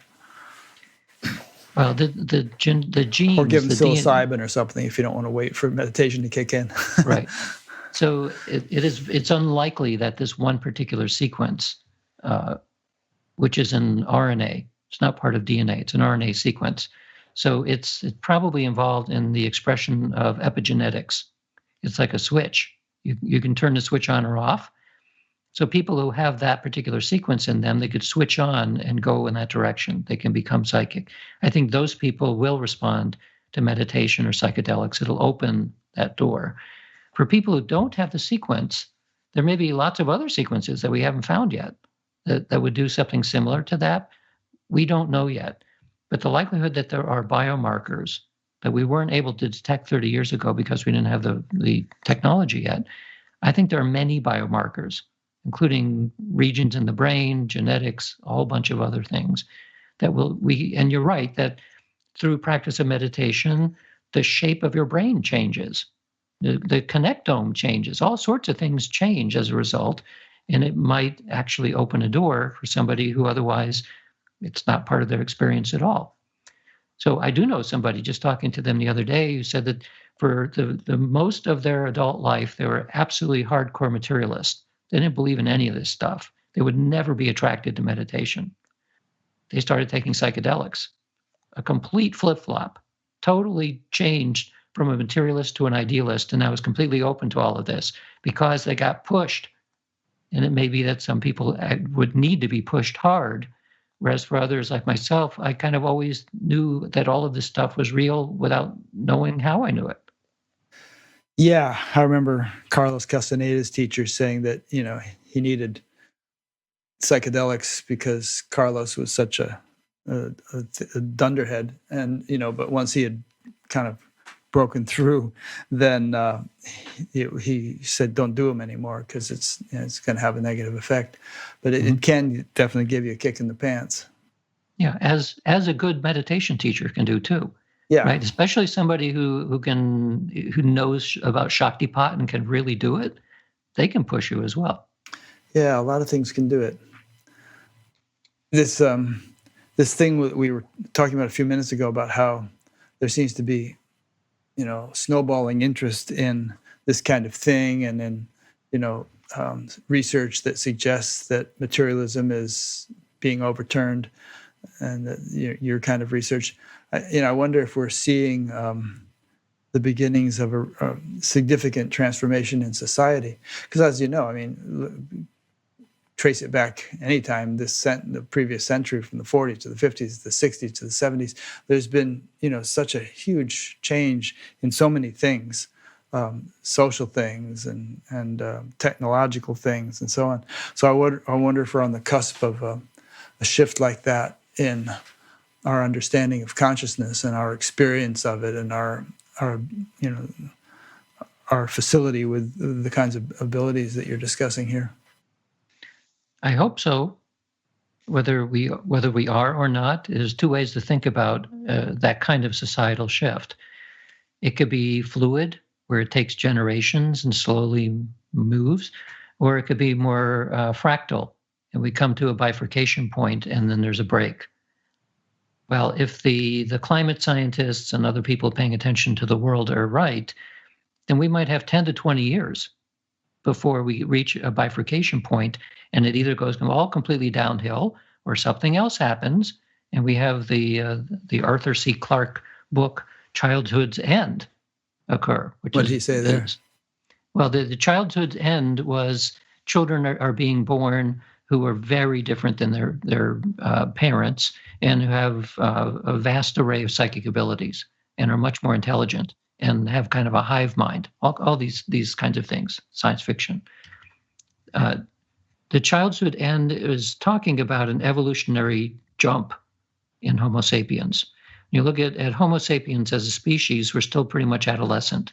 We're tribal monkeys, basically. We're primates who are driven by it. So we are all still pretty much hardwired into the kinds of disruptions that we see. It's easy to get people to believe things that are flagrantly not true. Well, their genes are pushing them in that direction, to say nothing of their predilections. So that's a very young species. We have won the evolutionary battle against Neanderthals and a number of other pre-human species, probably because of our aggression. So you take the combination of a young species that's highly aggressive, somewhat clever, and does not like to cooperate very much, and you end up with us. And so if you keep going in that direction, you pay attention to what scientists are saying who study things like what's happening on the planet, it's really scary. Like, we have 10 years. In 10 years, it all falls apart. Well, nobody wants to hear that, so it's denied and set aside. But at some point where it really starts to crack, that is the opportunity. Like, if enough people make the right choice at that time, everything works out well.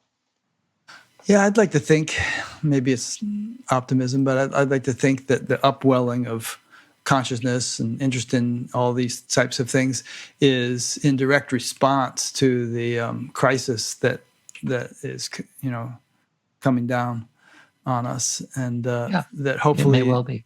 Pardon?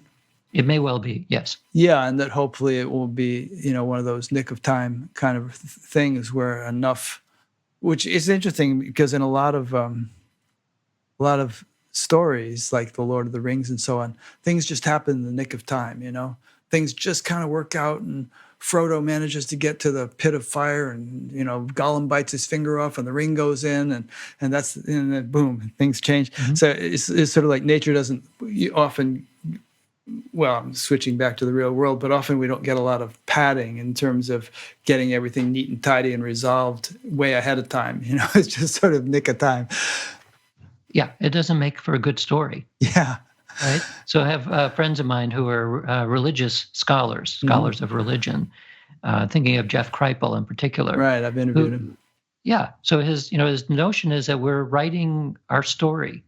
It's almost literally like some aspect of us, or a collective mind, is writing a narrative, and the narrative becomes us. It's a two-way street. So you don't want a story that is just laying everything out in a plodding way. Nobody would watch that. So maybe these Perils of Pauline episodes are something that we do collectively because it makes, it's like the spice of life. Yeah, maybe it is. And if creation is God's Leela, then, God is enjoying this play and making it as dramatic as possible. Yeah. Otherwise you'd get bored.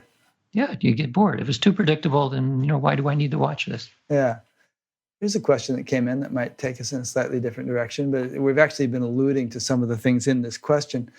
This is from Wesley in Cottage Grove, Oregon, who asks, Dean, can you talk about UFOs in the context of channeling? Are you familiar with the Law of One, also called the Ra material? It's a channeled work, channeled by Carla Ruckert in the 1980s, reported to be an ET collective consciousness called Ra. Even if you aren't familiar with that material, Dean, can you speak about the possibility of ET channeling? So I know a little bit about Ra. I'm completely aware of my ignorance about it as well. Not a Ra scholar, let's put it that way. So we have a project on channeling at the institute where I work. And one of the difficulties with it is that most of the information that you get is unverifiable, because you're getting wisdom apparently from extraterrestrial something, which sounds like pearls of wisdom said by something. But most of the time, in fact, the vast majority of time, you can't do anything with that. So we have specialized more in study of mediumship, because there you're getting information that you can verify about a deceased person. And so we know the mediums are quite good. Some are very good at what they do, and they can get real information. In channeling, it's much, much more difficult. So the experimental approach we're taking for channeling is, if there is in fact an entity which is coming through somebody, let's ask the entity to go through, say, 4 channelers. First go through channel 1, and then continue your story in channel 2, and continue it on 3 and 4. And then you can compare what's being said. You can compare whether or not there was an unbroken thread of thought, or from what the channels are saying. You can do all kinds of interesting things. You can look at the physiology of the channelers as something is coming through them, but like before, during, and after. So we're thinking about these kinds of tasks, and it's not really then verifying what the channels say, because we have no way of verifying that, but it is trying to get at the notion that some kind of information is coming through, and from an actual entity of some type, an independent entity. So that we can do, but beyond that, I don't know. I don't know what else to do at this point. Yeah, okay. I hadn't really heard much about the Ra material at all until I interviewed a young fellow named Aaron Abke, who had been a fundamentalist Christian. I think he went to Oral Roberts University, and then he eventually cracked out of there and opened himself up to all kinds of possibilities. But there's some fascinating stuff in that material. I'd like to become more familiar with it and perhaps interview somebody at some point. I have a friend who is very conversant with it. Anyway, let's skip ahead, unless we're skipping something you want to say. But let's skip ahead to the Merlin Class Magicians chapter, case studies of some real world people who did stuff that was jaw dropping and that really hundreds and hundreds of people witnessed. Tell us those stories a little bit. Well, the reason I wrote that chapter is because it is true that the biggest chapter in that book is all about scientific evidence.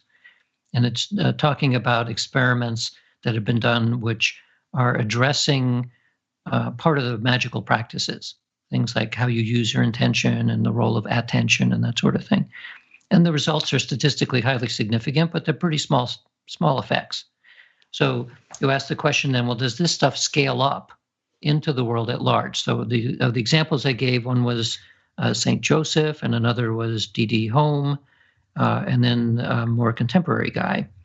So St. Joseph is a good case because being a Catholic priest who was eventually became a saint, there's an enormous amount of material that was kept by the Vatican, still at the Vatican.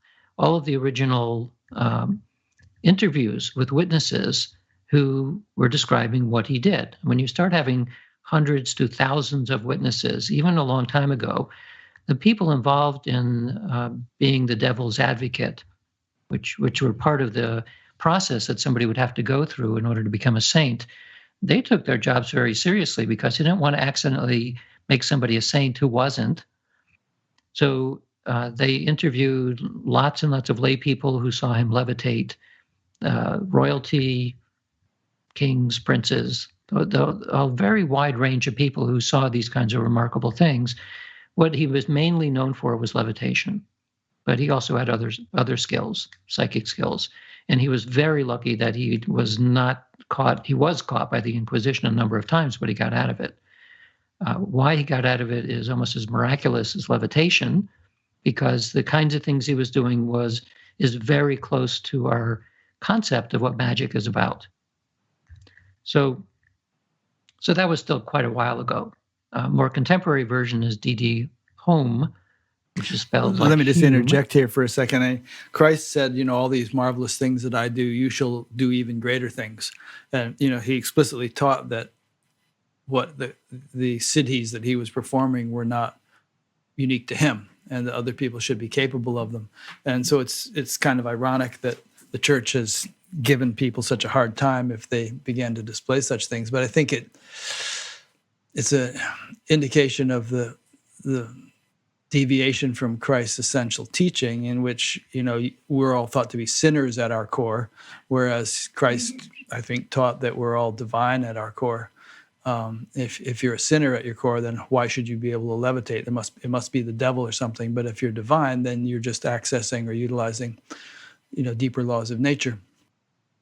Right. And the other reason is a sociological reason, that if you are the organizer and power of a society, you don't want anybody challenging that.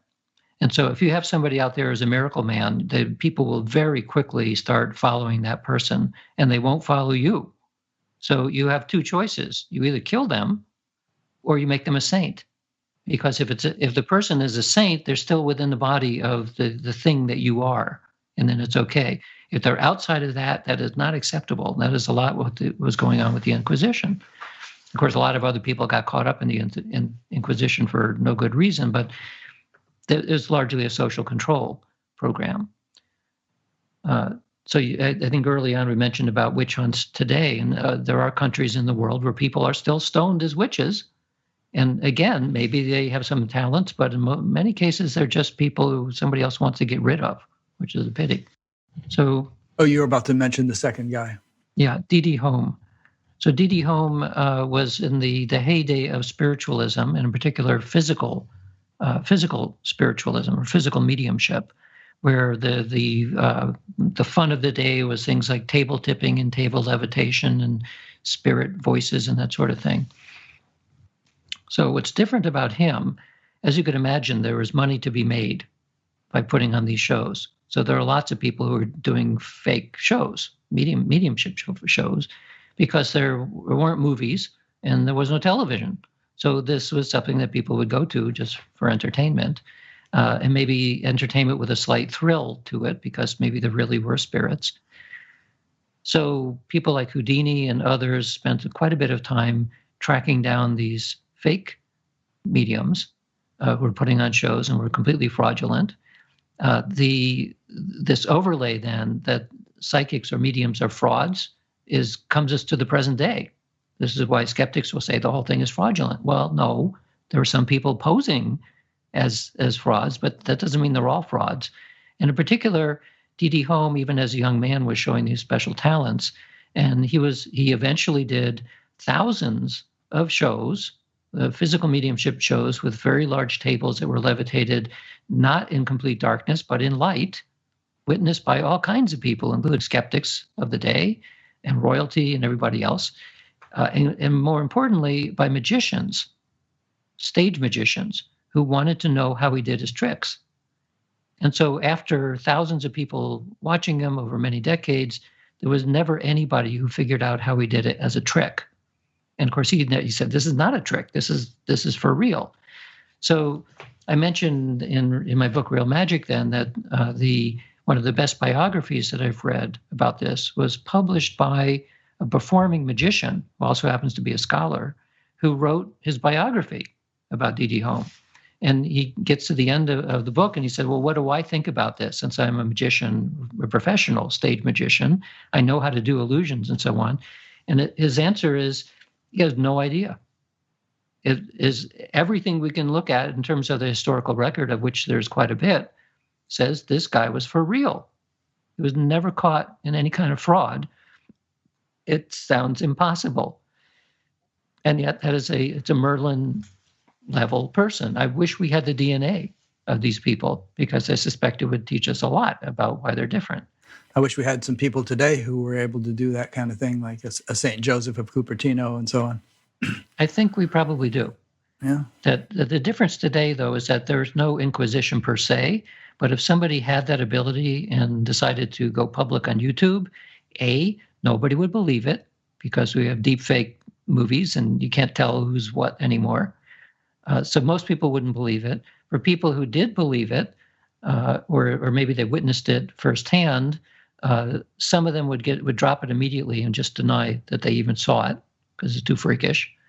Others will start following him like Christ, right? He has the power and they're going to want to follow him. So I think that people who are reasonably intelligent would never go public with these kinds of skills.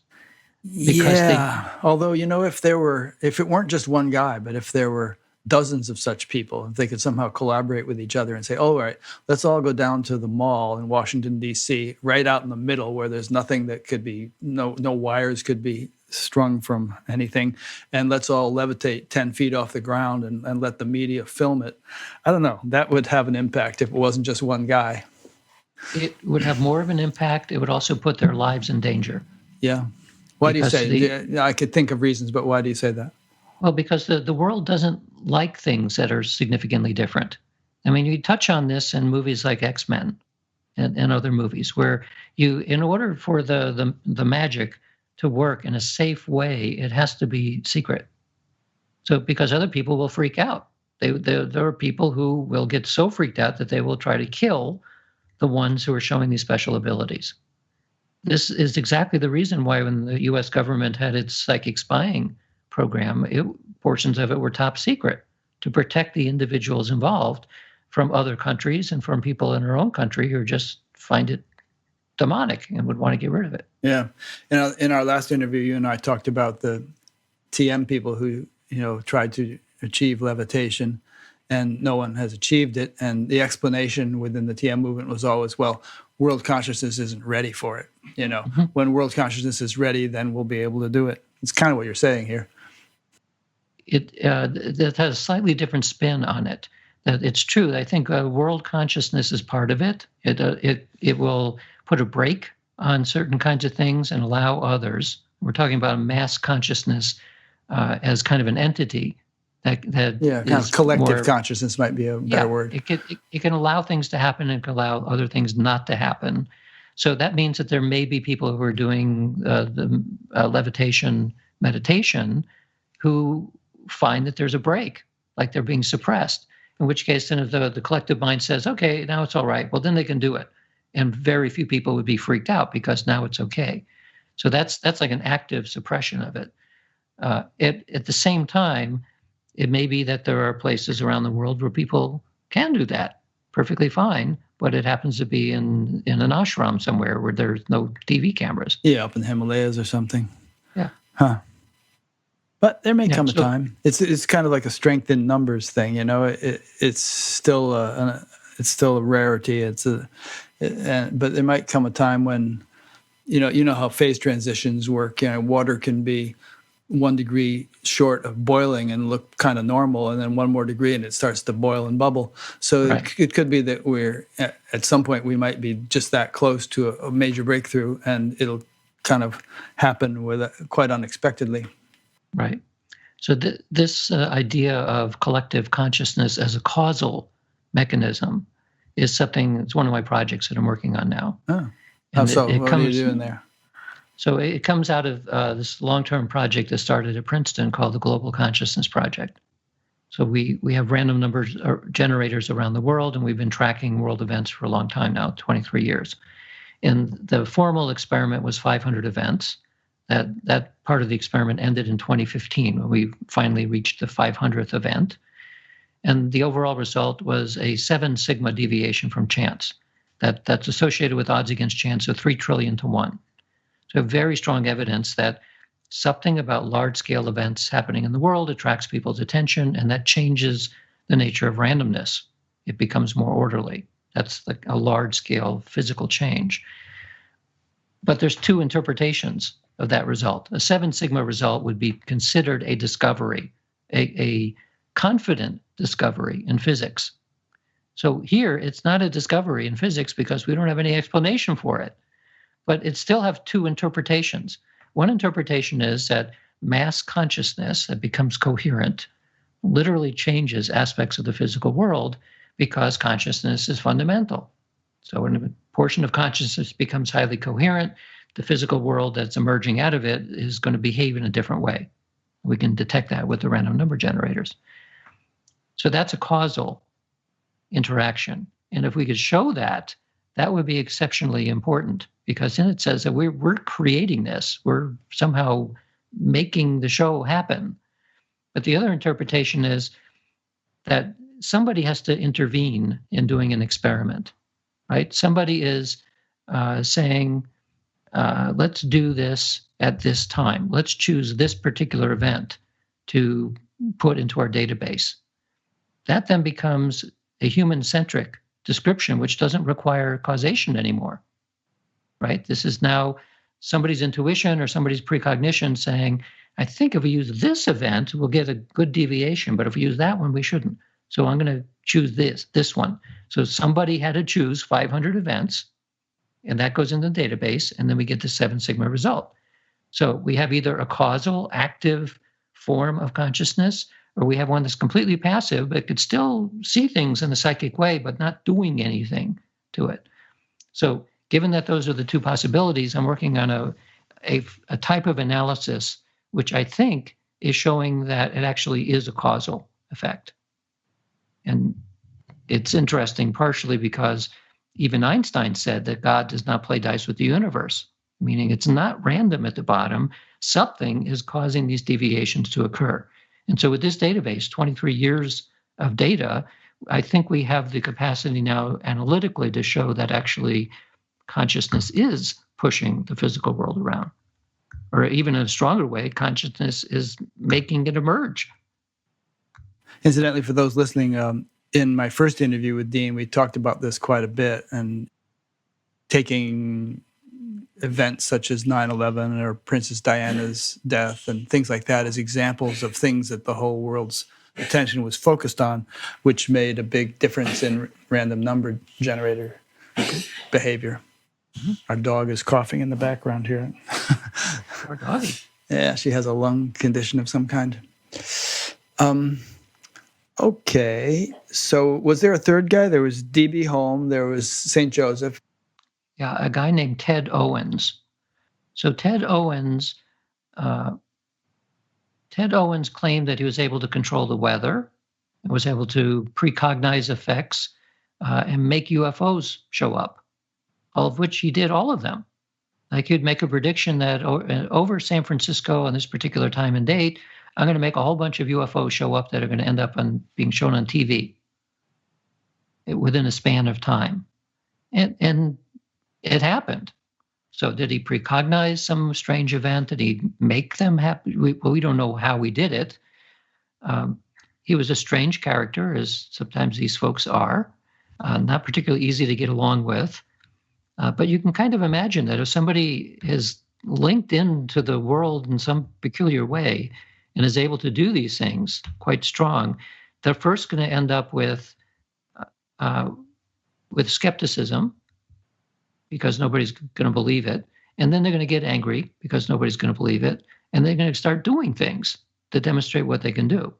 If you're unlucky, they can really do it. Like, I mean, there's one case where he possibly brought down an airliner. Well, that's not good. If you're luckier, then they're just psychotic. And they think they can do it, but they really can't. So my estimate then is that maybe about 1 in 10 million or 1 in 100 million people have that level of natural skill. These are not things that they learned how to do. They just did it. So 1 in 100 million used to be pretty rare. It's not so rare when we're dealing with almost 8 billion people now That means that there are people out there who very likely have similar skills that we either haven't heard about yet, or they're very successful business people or artists or something else. And they are really good at what they do because they have exceptional precognition, they have exceptional insight, they have exceptional something that allows them to become very successful and look normal, but they're not normal. Yeah, sometimes the best basketball players almost look like they're levitating. Yeah. Michael Jordan, he used to sort of do this thing where he would go towards the basket and it would seem like he went up even more without even touching the ground. And then, but who knows? Yeah. Well, what you said about that Ted Owens guy brings up an interesting point, which is that we can't just assume that the emergence of these kinds of abilities means you're going to use them for good, which of course is, depicted in all of the science fiction movies. There's Darth Vader and people like that. And so, when I'm saying that, if consciousness were just more enlivened and awakened, the whole world would be transformed and all of our problems would go away. I guess we really have to consider whether the enlivenment of consciousness to a significant degree among billions of people would result in some of those people actually becoming more powerfully evil. Yeah. No, part of what I talk in one of the last chapters in the book is what would happen if we figured out a way, one way or the other, to that would suddenly become super psychic. What would happen? And it would be a disaster. It would be a complete disaster. Because if egos are not in check, you will end up with a whole planet full of Darth Vaders. Because we're talking about something which is essentially a kind of power, and power is seductive, and some people will go to the dark side and other people won't. And there's probably continual seductive pressure to use it for what a magician would call black magic, which is interfering with somebody else's free will. So I think that's another reason why I think we need to be a more advanced species, a more mature species, to be able to handle this level of power without ending up destroying ourselves. And to make it very pragmatic, you can think that you're driving on the highway and somebody cuts you off and you have to work quickly to avoid an accident or something. You're angry. Even a long-term meditator is going to be angry for a moment. Well, if you have the ability to do things, that anger, that whim, for a short period of time could act as blowing up the other car. Yeah. Well, that would not be good. There are stories like that in the Vedic literature. There was one story, for instance, where this sage was deep in samadhi. Some king comes up and asks him a question, and he doesn't respond. And the king thinks he's being rude and insulting him. So there happens to be a dead snake lying nearby. And the king picks it up and drapes it around his shoulders.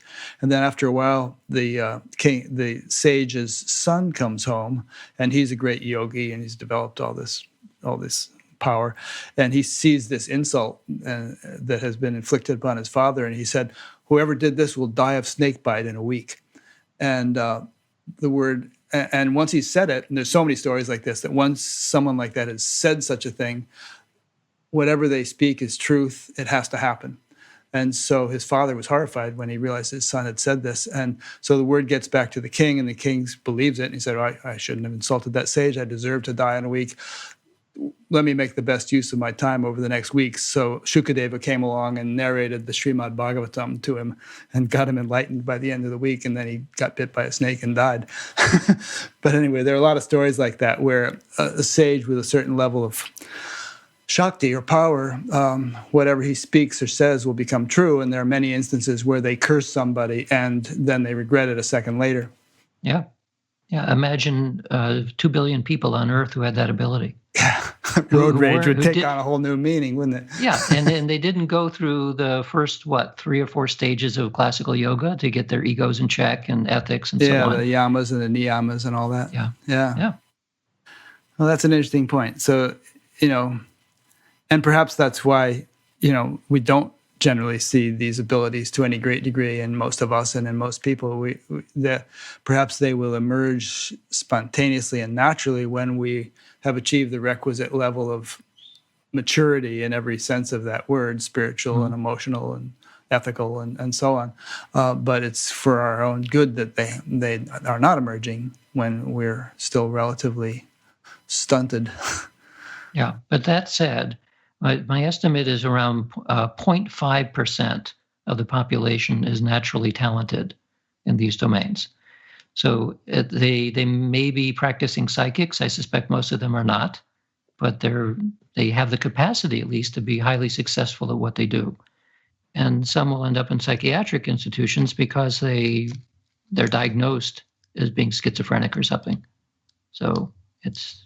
And some of them may end up like Elon Musk or somebody who, I don't know about him, but these visionaries, Steve Jobs or whatever, who just have this intuition to go this way or go that way, and it ends up transforming the culture because of their insights. Yeah. People who are highly successful in entertainment and business, some of them. In fact, one time I gave a talk at the Naval War College, and there were a couple of submariners, commanders of submarines in the audience. I had originally, before I was talking to military audiences, I didn't think that they were going to be very open to the kinds of things I was talking about, but it turns out they're extremely open to it because they would not be in the positions that they have gotten to without really exceptional intuition. The submariners were telling me stories that happen when they're submerged, about psychic connections with people at home, which they were able to verify later. Yeah, I mean, they're using it. They're using some natural ability that the average person may not have. But as you can see, it'd be quite useful for somebody in a submarine. Yeah, interesting. All right, so we've covered quite a bit. Your chapter 9 in the book is entitled... well, there's also the chapter 8, which we haven't really covered. Maybe we could just take a few minutes on that. The metaphysical foundations of science, the knowledge hierarchies that science uses to carve up reality into separate disciplines.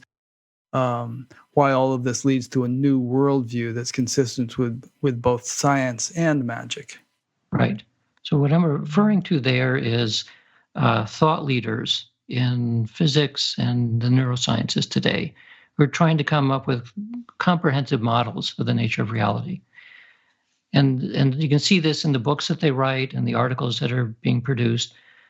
You see a couple of themes. One of the themes is that the universe is not made up of matter and energy. It's made up out of information, whether it's classical information or quantum information or something like that. Well, that's one step closer to an esoteric idea, which is that the universe is made up of symbols. Symbols are information. So this is beginning to sound much more like a form of consciousness than it is like a grand machine. Universe is a grand thought, not a grand machine. And this is the leading edge now in mainstream science. Even within mainstream neuroscience, you find people like Christoph Koch, who's one of the thought leaders in neuroscience, and he's already saying that he thinks consciousness is fundamental, that it can't derive it from anything else. So, and you look at the landscape at the edge of what's known. You're what I'm seeing anyway is a movement towards what I would see as an esoteric worldview, except it's coming with new tools and language. So it's like taking stories that somebody came up with and saying, oh, you know what? The narrative is correct, but we now understand it at a pretty deep level in a way that they didn't know. They didn't have the mathematics and the other instruments, but the narrative was right.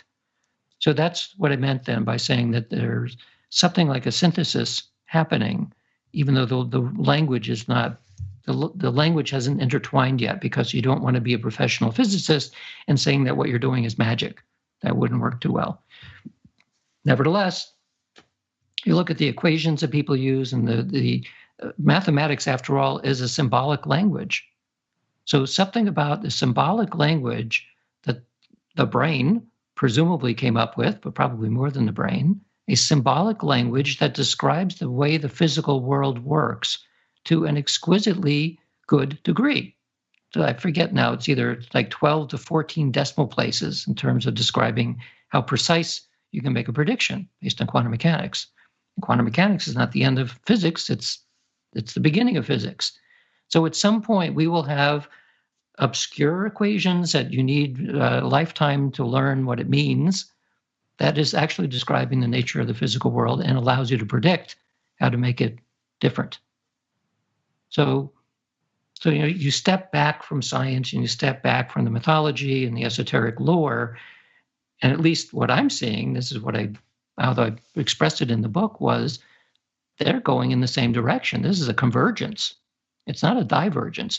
That's why sometimes people will then say, well, why would you interested in this old ancient superstitious stuff? That sounds like a regression to the past. No, it's taking what ideas from the past and combining it with ideas from the present and seeing that they're actually a lot closer than most people think. Yeah.